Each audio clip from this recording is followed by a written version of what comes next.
Nous allons passer aux explications de vote. Donc, Monsieur François Ruffin pour France Insoumise. Bonsoir. Bonsoir Madame la Ministre. Puisqu'on parle de confiance et de transparence, j'aurais une question à vous poser très directement. Sanofi a eu l'honneur de recevoir hier le Premier ministre de la France, Édouard Philippe. C'était jeudi dernier. Ça figure sur le site de Sanofi et ça ne figure nulle part ailleurs puisque les salariés du groupe Sanofi n'en ont pas été informés, pas plus que les syndicats, pas plus que les médias, pas plus que les Français. Ça ne figure nulle part, c'est une visite qui s'est faite en catimini. Il semble que cette invitation s'est faite à l'invitation du cercle d'industrie. Vous savez que le cercle d'industrie est un lobby patronal qui regroupe entre autres Areva, Arcelor, PSA, Total, Valeo et Sanofi, bien sûr. Qu'est-ce qui s'est dit? Que se sont racontés Serge Weinberg et Édouard Philippe?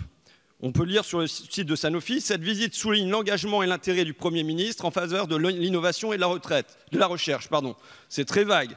Qu'est-ce qu'ils se sont racontés sur le crédit d'impôt recherche dont Sanofi est le premier des bénéficiaires alors qu'on assiste à la suppression de 32% des postes de chercheurs chez Sanofi? Qu'est-ce qu'ils se sont racontés sur le crédit d'impôt compétitivité emploi? Qu'est-ce qu'ils se sont rapportés sur l'optimisation fiscale dont Sanofi est un leader également? Qu'est-ce qu'ils se sont racontés sur les vaccins qui est aussi un dossier à l'ordre du jour?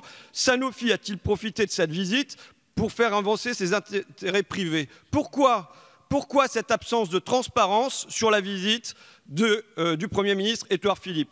On entend ici parler de confiance, on entend ici parler de transparence. Or, c'est tout le problème qu'on a avec cette loi. C'est-à-dire qu'il y a les indemnités, on va en parler, l'inéligibilité, on en parle, la réserve parlementaire, on en parle. Et au moment où on a en vérité un gouvernement qui n'a jamais été plus au service du MEDEF et de manière plus visible. C'est pas gros comme le nez au milieu de la figure. En ce moment, c'est gros comme un hippopotame dans un couloir.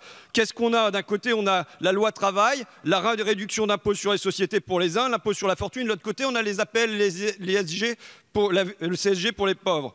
Donc là, si vous voulez faire preuve de transparence et d'éthique et de confiance, la meilleure manière de la rétablir, c'est qu'il n'y ait pas de visite en catimini comme ça à la demande des organisations patronales et que quand il y a des choses qui se discutent, ça se discute en public. C'est pour ça que je voterai pour un retour en commission parce que là, on n'a rien contre l'indemnité et puis tout ça, qu'on regarde ça. Mais on s'arrête pour le moins, c'est même pas au milieu du gué, on s'arrête au tout début du gué et il s'agit de couper le cordon entre le MEDEF et le gouvernement.